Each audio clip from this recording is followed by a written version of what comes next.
Hello everyone, my name is Yeousch Alliance and I'm bringing you guys another Halo 4 gameplay commentary, and what I'm showing you guys is my very first gameplay of Grifball on Halo 4. What you guys are watching is the Grifball variant as opposed to the Grifball Pro variant, and I'm going to be breaking down the playlist, give you guys a few tips and just my thoughts so far, and let's dive on in. So, like I said, there are two variants. One called Grifball, which you guys are watching. It's a single 12-minute round, first to 5 scores wins, and auto pickup is enabled.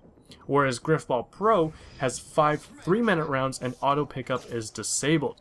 Now, other than that, there's nothing really different between the variants, although there are some unique little second indicators, time indicators in regards to the oddball itself. So, like I said, in regular Grifball, automatic pickup is enabled, so you don't have to hold X to pick it up. In Grifball Pro, you actually have to hold X to pick up the oddball. The bomb arm time is instant in both variants. The ball fuse time is 5 seconds in regular Grifball and instantaneous in Grifball Pro. Now, I don't understand why there's actually really a fuse. Once it's planted, it's pretty much over with. It's just a 5-second countdown after the fact. The ball reset time in the regular Grifball variant is 15 seconds, and in Grifball Pro it is 30 seconds, so it's a little bit more forgiving in the Pro variant. Other than that, they're pretty much identical, other than one variant doesn't have automatic pickup and has rounds every time you score. And if you don't score in a particular round, it'll become a best of 4, and then so on and so forth, as if you guys don't score in each round. Now, a few things have changed since we last saw Grifball, and for instance, the weapons now have unique traits. For one, the sword has the ability to automatically place the oddball in your hand. So if you sword the carrier, you'll automatically get the oddball in your hands, as opposed to having to find it on the ground after you killed the carrier.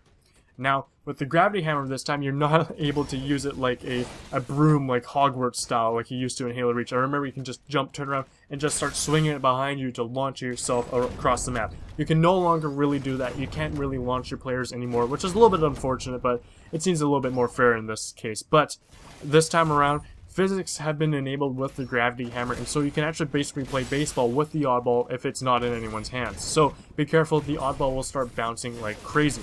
So my recommendation when to use each weapon is that to save the gravity hammer for when you're facing on big swarms of the enemy, and be mindful that you can easily betray your teammates, and save the sword for when you're chasing people from behind. It's much faster that way and can obviously cover much longer distances when you are able to lunge. And I recommend trying to sword the carrier from the behind as much as possible, because he does have the ability to one-punch you with the oddball, but he can only do that so often. So if you want to, you can swarm him with your teammates and try as much as you can.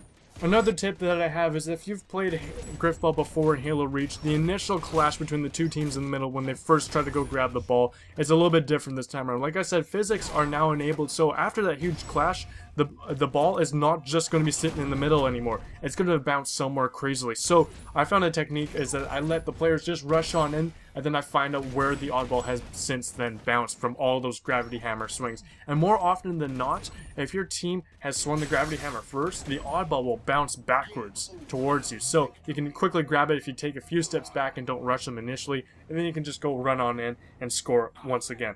Now, my thoughts on both playlists, I really prefer the regular Grifball variant, which is the single 12-minute round, because you can continue the momentum forward as opposed to having it stop after each time you score. So that way, when you score, when you're about to score, you can send a teammate back to the center to go grab the resetting oddball and go try and score quickly again. And it's a lot of fun that way, but I do have to say the Grifball Pro is challenging in its own and is definitely still quite fun, but I do prefer the regular Grifball variant. So that is it for me this time around. I hope you guys enjoyed the video, and I hope you guys have plenty of fun cracking some skulls in Grifball. If you want to check out my channel, link will be down below in the description. I upload Halo 4 constantly, and hopefully you guys are entertained and like what you see. My name is Yeousch Alliance, and I'm signing out.